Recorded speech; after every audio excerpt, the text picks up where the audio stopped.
We're seeing in this series that King Solomon has an earthbound view of things. Under the sun thinking keeps us grounded. Over the rainbow thinking is equally deceptive.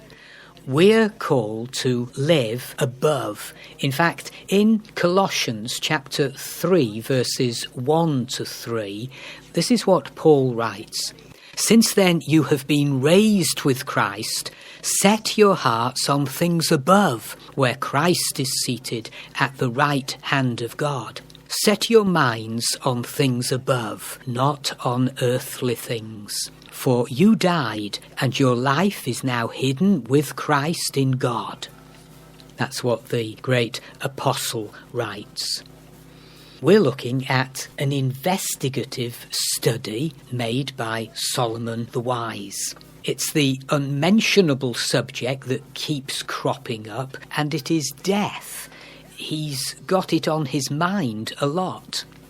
A 17th century British playwright, James Shirley, wrote the poem Death the Leveller. And this is one stanza. Death lays his icy hand on kings. Sceptre and crown must tumble down, and in the dust be equal made with the poor crooked scythe and spade. And by chapter 9, Solomon's starting to build. This man is turning the corner in his journey. He's not so consumed with a kind of death wish almost. He's coming to terms with reality. He's given us a classic expose on emptiness. We can really identify with him. We say, I felt like that, but I daren't say it because I'm meant to be a believer.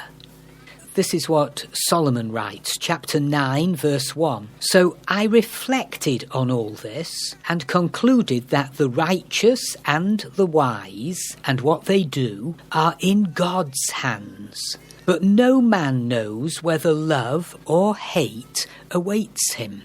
It's all in his hands. He is sovereign. The fundamental belief that gives life under the sun definition is failing. There was a poster and it said this, no doubt about it, God rules, always has, always will, end of discussion. Or look at chapter 9, verse 3. This is the evil in everything that happens under the sun. The same destiny overtakes all. The hearts of men, moreover, are full of evil, and there is madness in their hearts while they live, and afterwards they join the dead.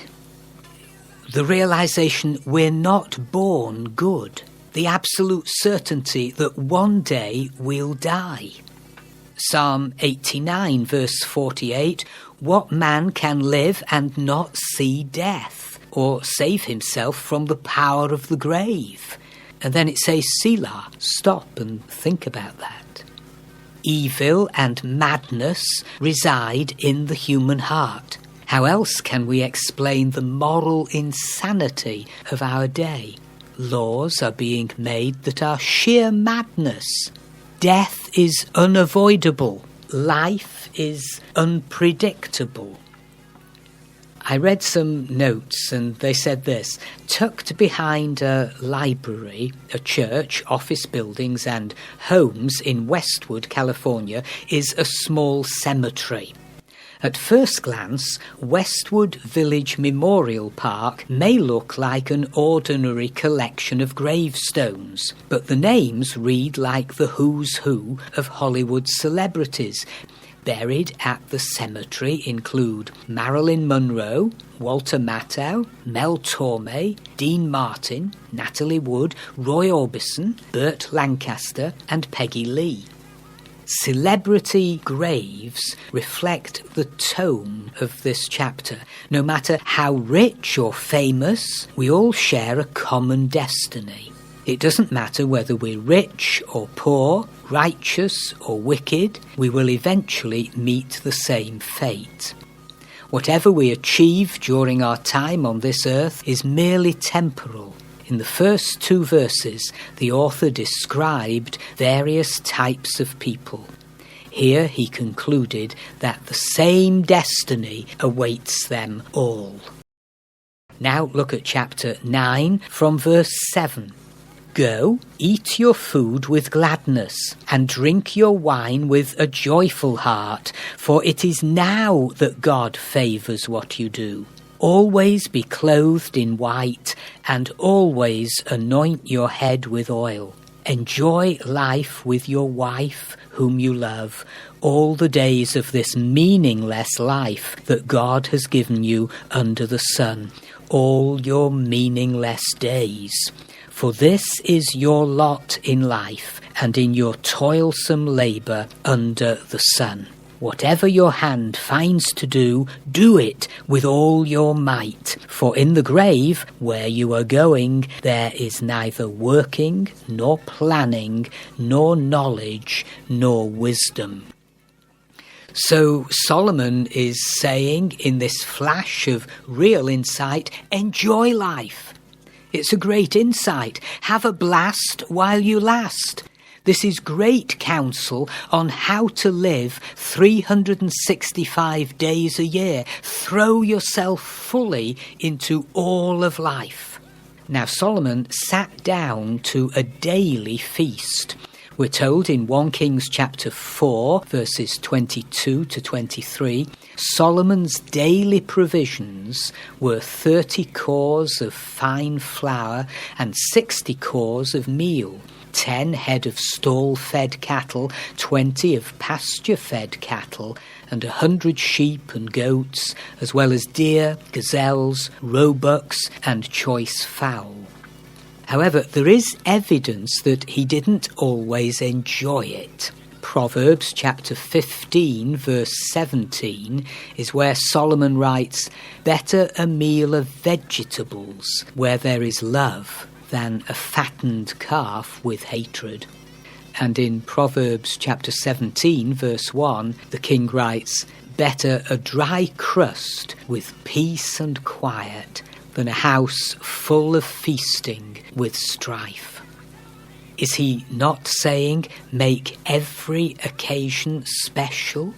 Verse 8, always be clothed in white, and always anoint your head with oil. Verse 9 is Solomon's confession. It's as if he's saying, now I know better. Now, as I'm getting older, I've learnt some lessons. And so he writes, enjoy life with your wife, whom you love, all the days of this meaningless life that God has given you under the sun.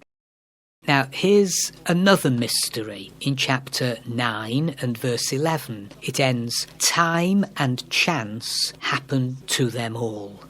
Human ability, being the swiftest or the strongest or the smartest, doesn't necessarily guarantee genuine success. There's no other book that tells it more like it is than the Bible. There are some cracking one-liners in this book.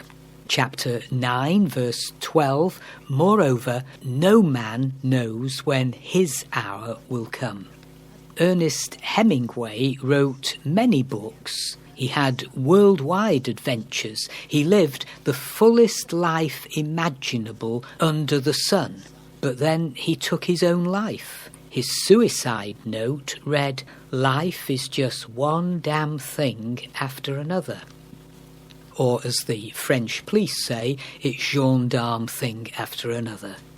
Why do we suppose that money, popularity, pleasure, and so many of Solomon's vanities have suddenly become wise choices? Solomon says, I've been that road, I've travelled it extensively, and I'm telling you, it's a cul-de-sac, it's a dead end. It doesn't bring you through to satisfaction.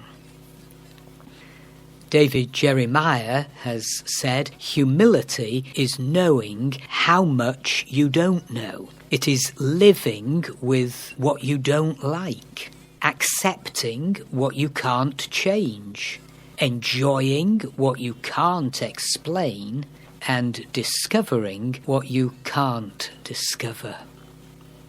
Eugene Peterson, he has this comment: "We read Ecclesiastes to get scrubbed clean from illusion and sentiment, from ideas that are idolatrous and feelings that cloy. It is an expose and rejection of every arrogant and ignorant expectation that we can live our lives by ourselves on our own terms." And it's as if King Solomon has taught a masterclass, saying, it doesn't work. You need God. Try and live life under the sun, just on the horizontal level, and you'll never be ultimately fulfilled or satisfied. I know. I've spent my life trying that. I've done it all, and I'm telling you, voice of authority, it doesn't work.